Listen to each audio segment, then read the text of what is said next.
And speaking of the Cubs, David Ross, love him, great guy, one of the guys of the year in the sports industry on a yearly basis. Yeah. He didn't lose them that series, but he could have done a better job with his pitching rotation because you have Yu Darvish, who's a Cy Young candidate, who's going to be, it's pretty much going to be between him and Trevor Bauer, I think. It's going to be between them. He's your ace. He's your number one guy. That's the guy you have to bring out in game one. He hasn't really had an off game in this shortened season. And so I think if you put out him game one, that's a momentum thing. Kyle Hendricks is not going to get you fired up throwing 80 miles an hour on the corners. He's not going to get you fired up as a team, as a unit. That's not your guy coming out game one, first game of the playoffs. Why, For me, that doesn't work. So if you go you and then John Lester, and then either you start Kyle Hendricks game one of the ALDS, or you have you have Kyle Hendricks for game three, and in a winner take all game, and then you have Yu Darvish for game one of the NLDS. Like I said, I love David Ross, love the hire. I think he dropped the ball on this one. Yeah. No, it's a fair point. So covered MLB right there. So we're gonna talk a little about the NFL. Mm-hmm. Some big wins last week I have listed. The Bears win over the Atlanta Chokers. Not even the Falcons. They're a disgrace right now. Yeah, when I know, like I follow a lot of Barstool Sports, and a lot of their stuff is rolling around betting. If you were a wise man, stop betting on Falcons. Stop thinking that the Falcons are gonna do something productive, because it's not. Every time you think they're gonna deliver and they're gonna go off, and then they just get. They were up on the Bears. Granted, the Bears are undefeated right now, but I don't know how. But they benched their starting quarterback, bringing Nick Foles, he's a baller. But you have Matt Ryan, he's been good this year. Yeah, the Falcons score a lot of points, and then you blow it to the Bears with Nick Foles. Yeah, and I don't know if it's a play calling thing, but it's so baffling that you have that. What was the score at half? It was 26-10, I think. Or something. Not even more than that. Yeah, 26 to 6, maybe something like that. It was a 28-3 lead in the Super Bowl. Everyone knows that. Yeah. They lost that one. Everyone threw that Kyle Shanahan, but Kyle Shanahan's gone now, and you've blown leads to the Cowboys last week in a 28-10 game, right? And then the 26-6 or 26-10 lead last week. So is it Dan? Is it Dan Quinn? I think so. Ryan?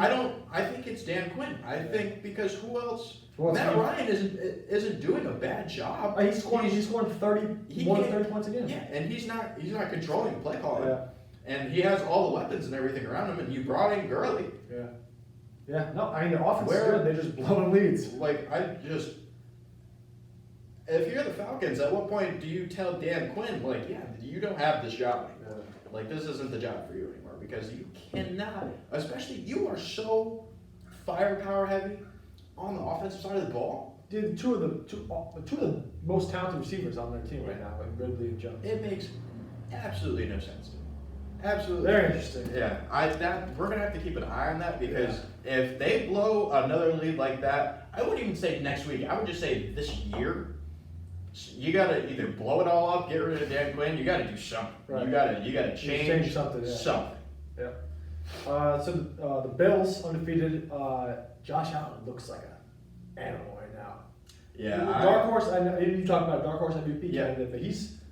Yeah, I don't know dark horse. He's an MVP, straight up MVP candidate. He's playing well. He's top 6 in QBR, top 6 in completions, top 6 passing yards, and passing touchdowns. He's one of the. Him and Russell Wilson seem to be running the table as far as like 1-2 or 1A and 1B. Yeah. Yeah. As far as the MVP, it's way too early to determine MVP. But at least through 3 weeks at the current pace that they're going, we're going to come to week 16 and we're going to be like, okay, so we have Mahomes, we have Wilson, and we have Allen. I think Allen and Wilson are on pace for like 5,000 yards both, like 50 plus touchdowns, like some absurd numbers. Yeah.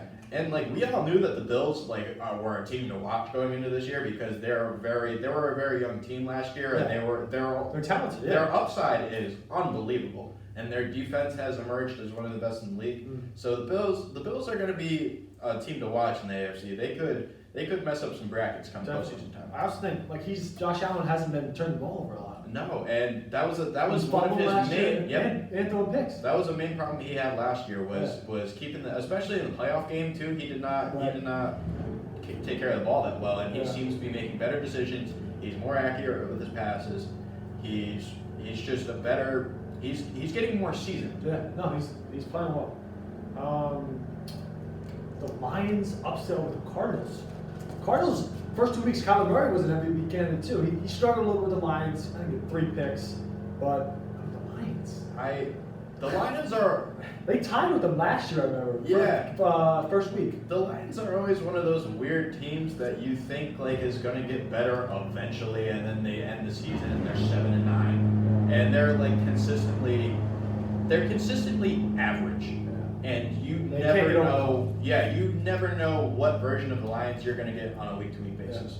Just watch because they have talent. They have talent on both sides of the ball, and they just can't seem to like put it all together in a collective season. They put it all together in weeks instead of seasons, and it's just very weird to me that they kind of have stayed at this flat line for a while. Yeah, I mean I like Stafford, but for like his whole career, he's never been. Yeah, Matt. I don't want to say Matt Stafford is Jay Cutler, but it's tough. Scary. The Packers, my team, I'm a huge Packers fan. Packers, they've been scoring the ball like crazy. Big win over the Saints, 37-30. I think 37 was their lowest score of the season through 40 in 40, week 1 and 2. Yep, 42, 43. Yeah. That was I don't know what's going because remember when we were talking about Aaron Rodgers and his possible decline with the draft of Jordan Love? Yeah. You remember when that was a conversation? He's an MVP candidate too. He's playing some of the best football in his career. Yeah, I don't know who the experts were that said that he was declining, but like he shoved it up yours. Yeah, and even last year though they fed the ball to Aaron Jones a lot more. Yeah, Aaron Jones looks like a top 10 running back, definitively. No doubt. Like he is running the ball differently than he has. And he catches the ball well too. Yeah, and they're utilizing him as a premier running. Yeah. I'm curious to see the Monday night game. We're going to talk about that a little later, but the Packers-Falcons, it's going to be very high scoring. Yeah. And then we had our first tie of the year. Bengals and the poor Eagles. I feel bad. I like Carson Wentz, but I feel bad for him. I saw on Twitter it said they had one healthy receiver in practice this week. Yeah. They're every year. Can somebody fire their training staff? Yeah. They can't stay healthy. What does it take for you to just push everybody in that training staff out? Because every something's not right. Single year you have 80 injuries. Yeah. Like it's only been week 3. Week 3, and you have no healthy main wideouts. And Miles Sanders is banged up. Yeah. And you have your Jason Peters who's hurt like 6 every times year. a year. And what's it? Kelsey got hurt too. Yeah, Jason Kelsey. Like, what is? Like I feel bad. Wentz is good. I think he's still like he can still be a franchise quarterback, but not with the weapons he has. He has no one to throw to. See, I think every year we kind of give Carson Wentz a mulligan because he doesn't have. He never has his receivers. Well, he doesn't, and then he gets to the playoffs. He gets them to the playoffs, and then he's hurt. But what can he do with the team he has? He's just had extraordinary bad luck. That's what I'm saying. Go to a different team. Be a franchise quarterback somewhere else. He's talented enough. We've seen that early in his career. And I don't even think it's a team thing. I think personally, everywhere he goes, people get hurt. I don't know. That might be a contagious thing. I just think he's had just such bad luck. Yeah. And I don't know if that's necessarily the team's fault or whose fault it is, but like something's got to give eventually. Yeah. Something's got to go right for him. Do we think we're talking about the Bears? Do we think they're legit? 3-0. I mean, it's a very weak 3-0. They should have lost week 1 against the Lions. Yeah, just would have dropped a touchdown. Week 2 they should have lost 2. Well, see, okay, they're not that far removed from being a top 3-4 team 2 years ago. When the year they signed Khalil Mack, that first year, they were. That was one of Trubisky played well. They were. That was one of the premier defenses in the league, and we just kind of slipped them on the table.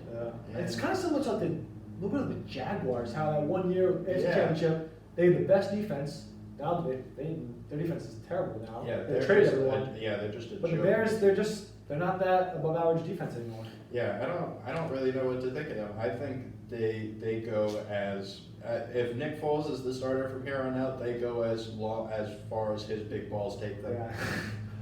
Yeah. I would love to have him on my team. Oh my, In big moments. Yeah, I was gonna talk about that during Nick Foles more during the predictions, but I'll talk about it now. Yeah. Nick Foles, I had a conversation with my dad this week, saying if Nick Foles is your starter going into a season, you're very as a sports fan, and as like a backup quarterback, you're like, okay, I have a shot. Right. Like, all right, like I might get in eventually. The safety net for him. Yeah. If Nick Foles is your backup going into the year, your starting quarterback is shimmering in his boots. Like he's afraid for his life because once Nick Foles comes in, you're probably not coming back for the rest of the year. He's time and time again. He is just unreal. He's one of the weirdest stories I've ever seen. Right, like he had one year where he had like 29 touchdowns, very few picks. Like he had a great year. His completion percentage was off the charts, and then he went. I And think he had switched 7 teams. touchdowns one game too. Yeah, he had a 7 touchdown game. He was like top 10, top 5 in passing touchdowns. I think it was 2013. Yeah, I think he had like 29 touchdowns. Yeah, he played well. Yeah, But, and then he went to the Rams and was terrible, And and he was almost- benched within 4 weeks. and he almost retired. Yeah, he almost retired, and then went to go back at the Chiefs, and then ended up back at the Eagles, and then they won a Super Bowl. So I'm just confused on, like, What? he's consistently inconsistent, but consistent in big moments, which is so weird. Go for the moment. Yeah. Someone that's probably not go for the moment. Adam Gase. He needs to be out. The Jets as a franchise, Oh my just stop God. giving them national TV spots, please. Each year Please. they get worse. We say, oh, this might be the year. I don't even. Actually, I don't know if people say that. I don't remember the last time. The last time that I said the Jets might have it this year was their back-to-back NFC. No, AFC. AFC. Mark okay. Sanchez. Yeah, with Mark Sanchez, Rex Oh, Ryan. God. That was the last time, and then the butt fumble happened, Yeah. and They're then going down. we lost track of the Jets. We lost the Jets pretty much. We lost the Jets. I had so Adam many- Gase, he needs. How does he still have a job? First of I all? don't know how he got that job because it's not like he was amazing in Miami. And when I was actually talking about that in class, like, why does he have a job over like the Kansas City Chiefs offensive coordinator and people like that? Like, where does he place? Yeah, I don't know. The run by Darnold the other day though, that was pretty crazy. He's talented, but again, he's one of those guys that has, he's good. I don't know if he's good enough, but he's He's his moments. I don't want to say this, but I'm going to say it. He's a great backup. He's a great backup. You He's say that already, you think? I haven't. For like What 3 years. have you seen to really give you an idea that he's going to take you Yeah. into Well, a deep playoff? the only thing I would give him the argument is like he had to play the other day the run, Mm. and he had one of the craziest throws or plays I've ever seen. Niners they last played, like rolled out, almost fell and threw a dive on the run to I forget who the receiver was. Oh, yeah. So he has some moments where he looks like a really good quarterback. It's like Yeah. that was a ghost. Like Yeah. that Patriots game. Yeah, I can't tell whether or not it's the Jets or it's him or it's both. That's my problem with Sam Darnold. So once we find that out, we find out his place in the NFL. Injuries. That's been huge. We had who did we have this week? We had Alan Lazard, who was huge that Cardinals. week. Like, he played great last week. He had a huge game, a breakout game. We thought that was going to be or I at least thought that was going to be their number 2 guy next to Devontae. Yeah, I think, the Packers were confident that's why they didn't pick a receiver. They should have picked one, obviously, in the 7 rounds. But the first couple rounds, Lazard played well, and they thought he was going to take a step, and he was looking to take a step. Now he gets hurt. Yeah, so it's unfortunate. We saw a lot more injuries on top of like the McCaffrey injuries, the slew of Niner injuries, which I don't want to even get into because MetLife is responsible for just messing with our entire season. Yeah. So that. Well, Nick Bosa is, and Solomon Thomas in one game, yeah, with Raheem Mostert and and Jimmy G. Jimmy G. And Kittle was hurt And too. Kittle's down. The whole team. Basically, the big takeaway from the NFL season through 3 weeks, everyone and their mom was injured. Everyone that you know, everyone that I know, injured in some way, shape, or form, or they have COVID, I know. Steelers, Titans. Steelers, Titans. The whole situation's now crazy. Steelers, Titans rescheduled for week 7. Mhm. Their bye week is this week, and then the Steelers Ravens game is now moved to week 8. Yeah, that was. It was only a matter of time, I guess, when kind of COVID made an impact. I hate to say it, but Yeah. oh, breaking news: Cam Newton. Yeah, Cam Newton. That was our first set of breaking news Yeah. into the show. We literally found out as we finished the first half of the show. We popped up. I literally opened my phone for like a minute, and the first thing that popped up was Cam Newton out this week against the Chiefs. And that might have a rippling effect too. Yeah. He's the only one in the Pats that's going to have it? Who knows? And- 'Cause that will hurt. That will hurt. Oh, Yeah, that hurts that matchup too because that makes it such a bad that was going to be a good game. Yeah, it was going to be such a good game. It was such a statement game for the. I know, the Pats could have made a stand right there. Yeah, that was going to be a big statement game for Cam and the Patriots and where they still are. Yeah. And the Now NFL. it's- Now now we have now- to wait until who knows when. Well, who knows if the game is even happening? Right. Obviously, Cam's out for sure, but still up in the air. Mm. So now we're going to kind of transition into a predictions segment. We're going to start off with going back to the NBA. So game 3.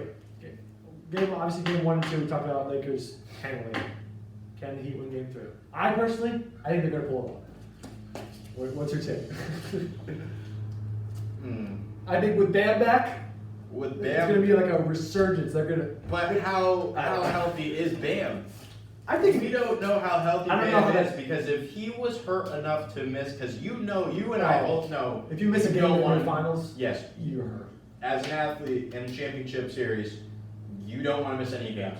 You'll play through anything you can play through. So what that tells me is that injury is way more serious than we think it is. And if it was the regular season, he'd be out in like maybe 2 weeks, a month. Well, he said he plans to play. I mean, obviously that's him. I would say Yeah. the same thing, but it's his neck. Like I thought it was his shoulder at first, but it's his neck. So. Yeah, the next, we don't really have a lot of Bro, historic neck injuries No, besides like, Peyton Manning. yeah. You got that like whole year. Yeah, so, but like minor neck injuries that like somebody can play through, like Yeah. I've never heard of anything like that, so that Bam, is put some icy hot. Let's go. big TBD, Come on. big TBD. If he's not 100% If and they it- still don't have Dragic, That's- we very, very well could Sweep. be looking at a sweep. And I'm happy about it because, Lakers, year that we lost Mamba, Yeah. great storyline. It is a great storyline. I personally, being a Laker fan, I think that this is the best possible outcome that could have came from this year. So, As a Heat fan, I hate to see it, but as a sports fan, I just wish everyone was healthy and was a little more competitive. It has been through spurts, but it's just yeah, the bubble has been great, and then it was just it's being it's unfolding into a very anticlimactic. the bubble has been amazing. The bubble has been some of the best basketball. Like I thought last year was good with like the Kawhi. Yeah. Kawhi's buzzer beater, Dame's buzzer beater. We have seen so many close games, close series, upsets, buzzer beaters, I mean, highlight plays. The whole Nuggets, like they were crazy to watch. Yeah. Personally, I loved watching Luka. Mm. Oh my, he was fantastic to watch. The bubble was like you just said, some of the best basketball I've seen. Yeah. So it's unfortunate and very anticlimactic that we're seeing this now. Yeah. But Hopefully, I mean- hopefully he can turn around, make it a competitive series. yep.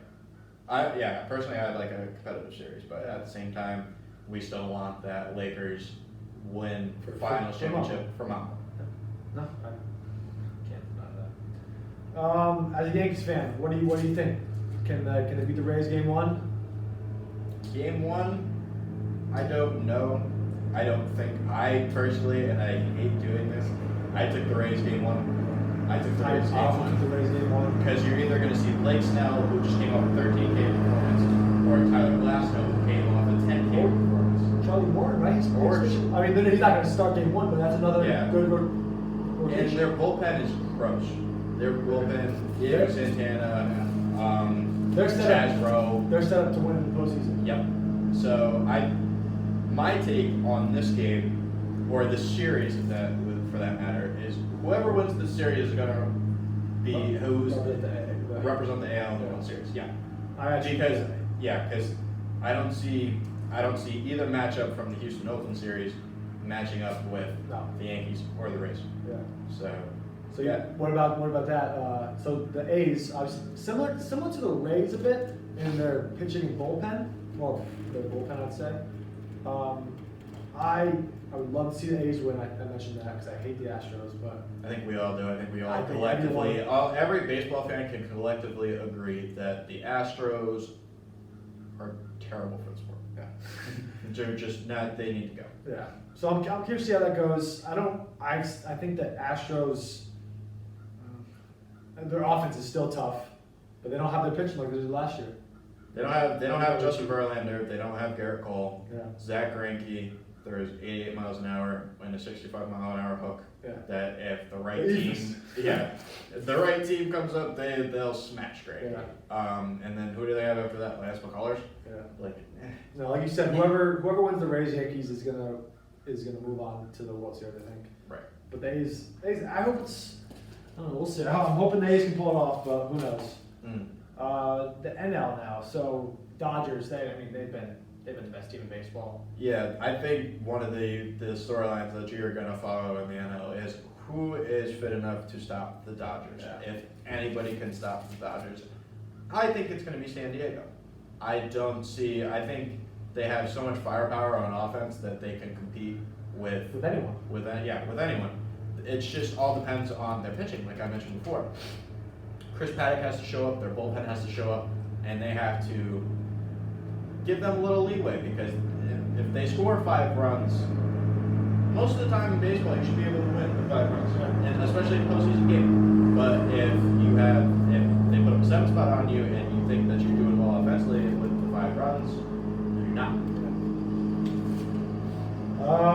And then lastly, the Braves and the Marlins. I think we talked about are the Marlins. Are they legit?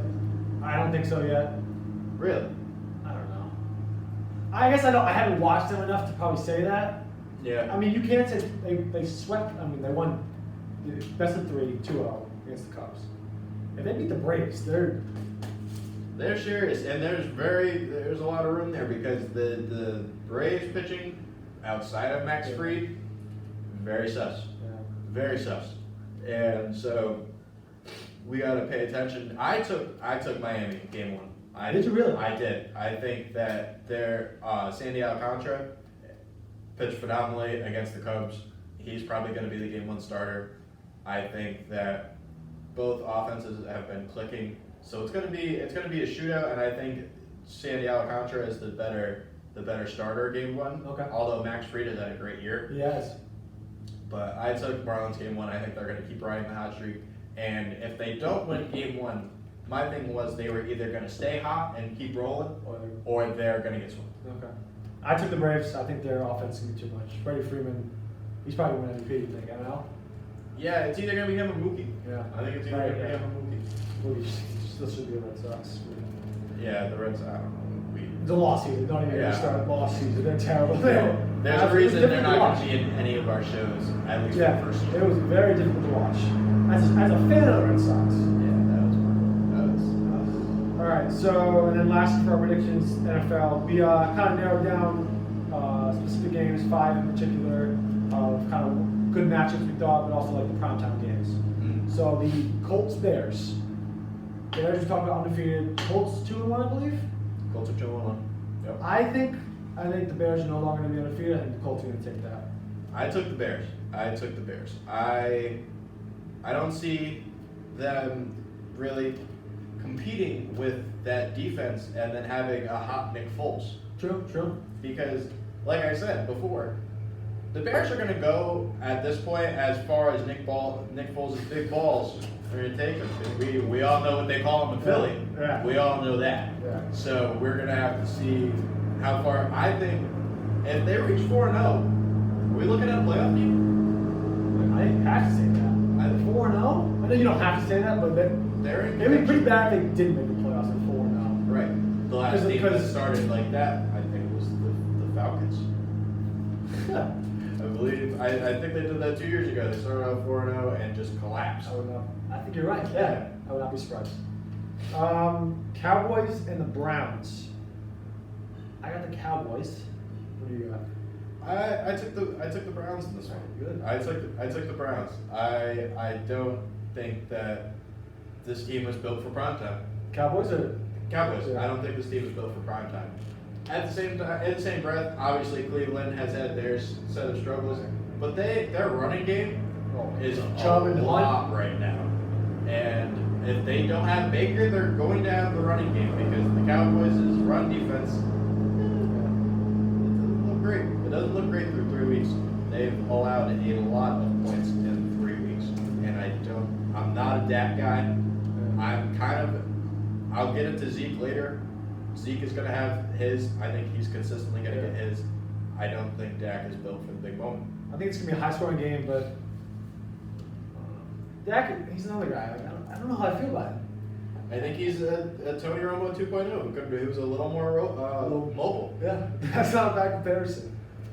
Well, we're talking Chiefs Patriots. I mean, that's a whole different idea now. Yeah. All my notes are out the window because it all centered around Cam. It all centered around Cam and what it meant for the Pats. So before Cam continued, did you have the Pats over the Chiefs or did you have the Chiefs? I had the Chiefs.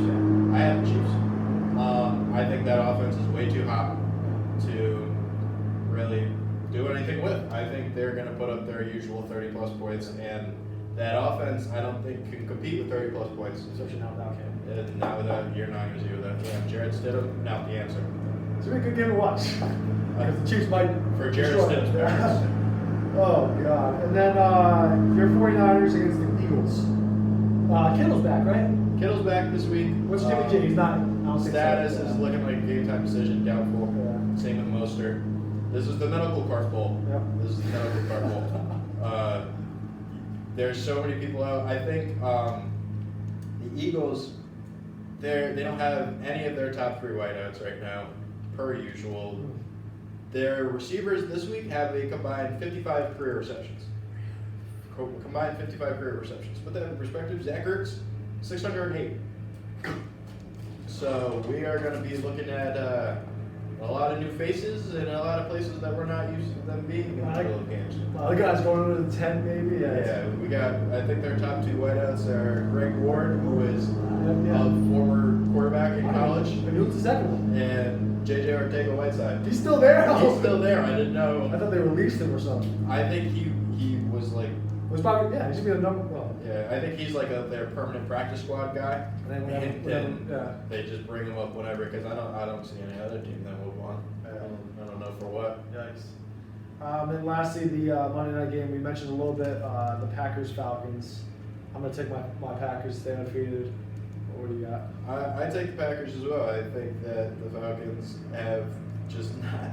They're not built for prime time either. I think, and especially blowing 2 huge leads in consecutive weeks. Their morale is probably down. They're not going to be ready for the bright lights.